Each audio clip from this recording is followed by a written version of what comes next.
Eternal अपनी growth expectations miss करे तो स्टॉक्स का current high valuation sharp downside trigger कर सकता है। इंडिया के सारे लिस्टेड रेस्टोरेंट चेन्स को मिला लो, like Jubilant Foods, Devyani, Westlife, Barbeque Nation और बाकी बहुत सारे, उनकी कंबाइंड मार्केट कैप भी ₹1 लाख करोड़ से कम है और सिर्फ एटर्नल की मार्केट कैप ₹3 लाख करोड़ के आसपास है।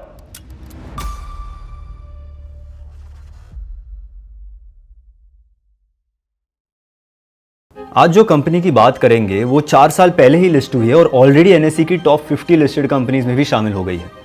और इस निफ्टी 50 के स्टॉक ने सिर्फ 3 साल में अपने इन्वेस्टर्स को 5x का रिटर्न भी दिया है।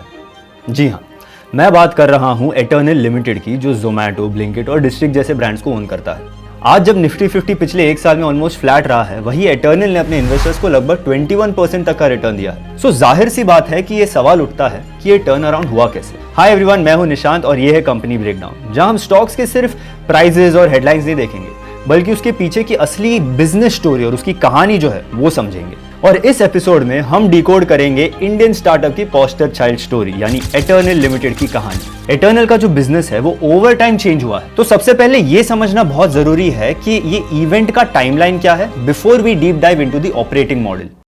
तो जुलाई 2021 में जोमैटो की लिस्टिंग के बाद इन्वेस्टर सिर्फ टॉप लाइन ग्रोथ को ही नहीं बल्कि प्रॉफिटेबिलिटी को भी वैल्यू करने लगे। सो FY22 एंड FY23 में नेट लॉस रिपोर्ट करने से स्टॉक प्राइसेस का डाउनफॉल शुरू हुआ। इस सिचुएशन में जो है जोमैटो ने high growth but loss making Blinkit को भी एक्वायर कर लिया, जिससे इन्वेस्टर्स और भी कॉशियस हो गए और स्टॉक्स भी ऑल टाइम लो यानी रॉक बॉटम हिट हो गया। बट फिर FY24 में quarter on quarter company focus on profitable growth और इस फोकस शिफ्ट से स्टॉक भी ग्रेजुअली रिकवर करना शुरू हो गया। FY25 में जोमैटो ने पेटीएम का एंटरटेनमेंट टिकटिंग बिजनेस एक्वायर किया और उसको अपने एग्जिस्टिंग गोइंग आउट सेगमेंट के साथ इंटीग्रेट करके एक नया ऐप लॉन्च किया।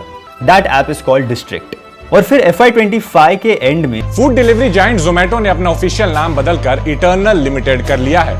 कंपनी के बोर्ड ने इस बदलाव को मंजूरी दे दी है, जो एक सिग्नल है कि अब कंपनी सिर्फ फूड डिलीवरी नहीं बल्कि एक मल्टी इंजन कंज्यूमर प्लेटफॉर्म बन चुकी है। आज एटर्नल एक मल्टी इंजन कंज्यूमर प्लेटफॉर्म है विद 4 बिग वर्टिकल्स। तो पहला फूड डिलीवरी में जोमैटो है, जो आज भी उसका कोर बिजनेस है और प्रॉफिट इंजन भी है।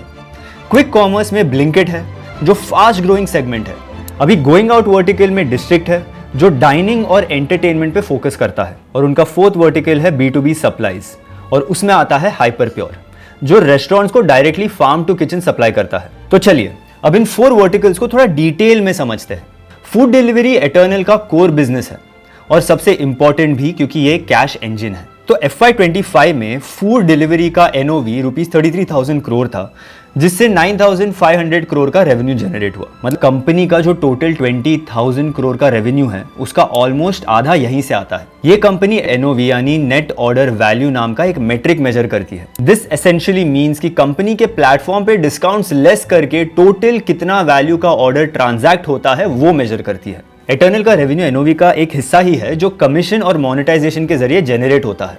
फूड डिलीवरी सेगमेंट में NOV का लगभग 29% जोमैटो की रेवेन्यू में कन्वर्ट होता है। जोमैटो की NOV में ग्रोथ 2 चीजों से आती है। पहली है ऑर्डर्स की वॉल्यूम और दूसरा आता है एवरेज बास्केट साइज से। जोमैटो पे FY25 में 85 करोड़ ऑर्डर हुए with an average order value of ₹385। Margin की बात करें तो FY25 में फूड डिलीवरी का एडजस्टेड EBITDA वो 16%। सिर्फ 2 साल पहले गेस कर सकते हो कितना था? 0। मतलब अब ये सेगमेंट स्टेडी प्रॉफिट जनरेट कर रहा है, जो बाकी रिस्की बेट्स को फंड करता है। दूसरी तरफ आता है ब्लिंकिट, जो एटर्नल का हाइपर ग्रोथ बेट है। FY25 में ब्लिंकिट का NOV ₹22,400 करोड़ था, which has grown 4x in the last 2 years, which is quite high. In fact, Q1 FY26 में तो ब्लिंकिट ने जोमैटो को NOV के टर्म्स में फर्स्ट टाइम बीट कर दिया था। ब्लिंकिट का रेवेन्यू भी इसी पेस से ग्रो कर रहा है। ब्लिंकिट का AOV यानी एवरेज ऑर्डर वैल्यू जोमैटो से हायर है, दैट इज ₹528 पर ऑर्डर। लेकिन इसका मेन ग्रोथ ड्राइवर है उसका ऑर्डर वॉल्यूम, जो FY25 में ट्रिपल डिजिट्स ग्रो हुआ। And the reason for this growth is because customers, cities और डार्क स्टोर्स तेजी से बढ़ रहे हैं। बट ये सुपर ग्रोथ फिलहाल प्रॉफिटेबल नहीं है। मार्जिन अभी भी नेगेटिव में है। ब्लिंकिट का एबिटा FY25 में नेगेटिव 5.5% था। हाउएवर इस सेगमेंट के मॉडल में एक इंटरेस्टिंग शिफ्ट भी हो रहा है, from marketplace model to inventory led model. इसका मतलब पहले ब्लिंकिट सिर्फ मिडिलमैन का काम करता था और ट्रांजैक्शन से कमीशन लेता था, बट अब ब्लिंकिट खुद स्टॉक ओन करेगा और अपने डार्क स्टोर से बेचेगा। शॉर्ट टर्म में इसे ज्यादा वर्किंग कैपिटल लग सकता है, लेकिन लॉन्ग टर्म में इसका फायदा मार्जिन में होगा।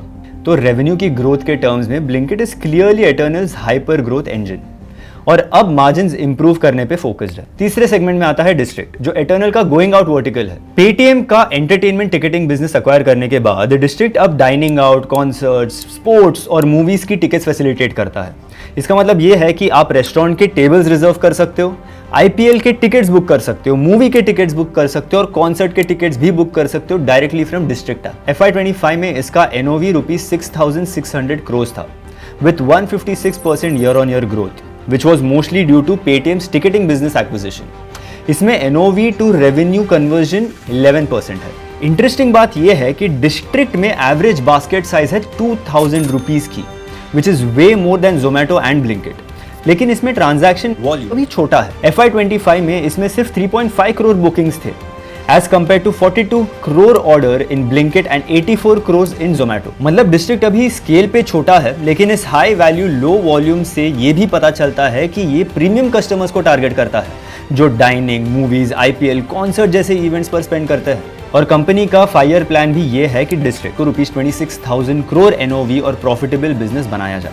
और फाइनली हम बात करेंगे हाइपर प्योर की, जो एटर्नल का B2B सप्लाई बिजनेस है।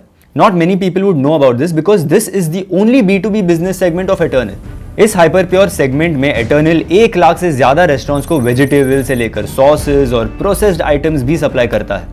FY25 में इसका रेवेन्यू रुपीज 6,200 crores था and it has been growing by almost triple digit year on year since past 2 years। Company ने अपना खुद का प्रोसेसिंग फैसिलिटी भी लॉन्च किया है सॉसेज और स्प्रेड्स के लिए, जिससे क्वालिटी और कंट्रोल दोनों इंप्रूव हो जाएंगे। ये वर्टिकल अब इन्वेंट्री हैवी है, जो रेस्टोरेंट्स के लिए रिलायबल सप्लाई चेन क्रिएट करता है। और इंटरेस्टिंगली ब्लिंकिट के इन्वेंट्री मॉडल के शिफ्ट होने के बाद हाइपर प्योर का नॉन रेस्टोरेंट B2B श्रिंक होगा।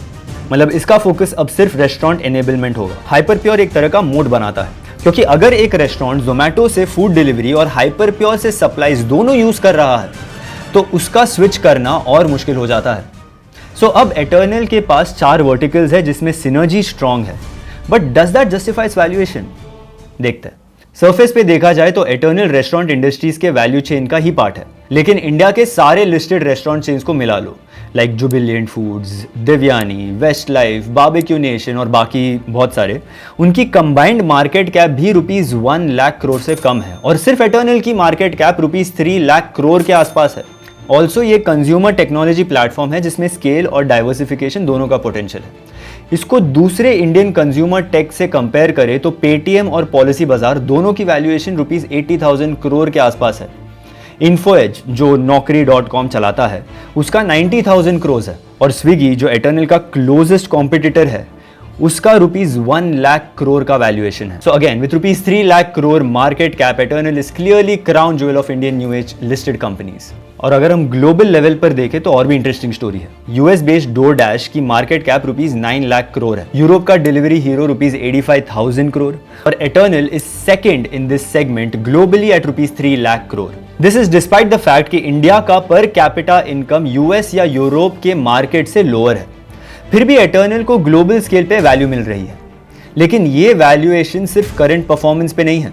मार्केट एटर्नल को 13x price to sale multiple दे रहा है, जबकि स्विगी का लगभग हाफ विच इज 6x है। मतलब मार्केट एटर्नल से फ्यूचर में और भी ज्यादा ग्रोथ एक्सपेक्ट कर रहा है। पर यहाँ एक कैच भी है, हाई एक्सपेक्टेशंस का मतलब हाई रिस्क भी होता है। अभी फूड डिलीवरी ग्रोथ मैच्योर हो रहा है, क्विक कॉमर्स का ग्रोथ फिलहाल हाइपर है, लेकिन कंपटीशन भी ब्रूटल है और डिस्ट्रिक्ट वर्टिकल डिस्क्रेशनरी स्पेंडिंग पे डिपेंडेंट है, जो इकोनॉमिक स्लोडाउन में पहले कम हो सकता है। तो ओवरऑल रिस्क ये है कि अगर एटर्नल अपने ग्रोथ एक्सपेक्टेशंस मिस करे तो स्टॉक्स का current high valuation sharp downside trigger कर सकता है। सो बिग पिक्चर ये है कि एटर्नल अब एक मल्टी इंजन मॉडल के साथ फूड, ग्रोसरी, लाइफस्टाइल और B2B सप्लाईज कवर करता है और ये कंज्यूमर इंटरनेट स्टोरी का पोस्टर चाइल्ड बन चुका है। लेकिन अभी जो वैल्यूएशन है उसमें मार्केट ने ऑलरेडी हाइपर ग्रोथ प्राइस्ड इन कर ली है। तो क्या आपको लगता है कि एटर्नल का नेक्स्ट फेज और भी बड़ा वेल्थ क्रिएशन करेगा, या ये स्टोरी अब प्राइस्ड इन है? Let me know your thoughts in the comments, and for more such deep dives, subscribe to Uplearn. Investment in securities market are subject to market risks. Read all the related documents carefully before investing.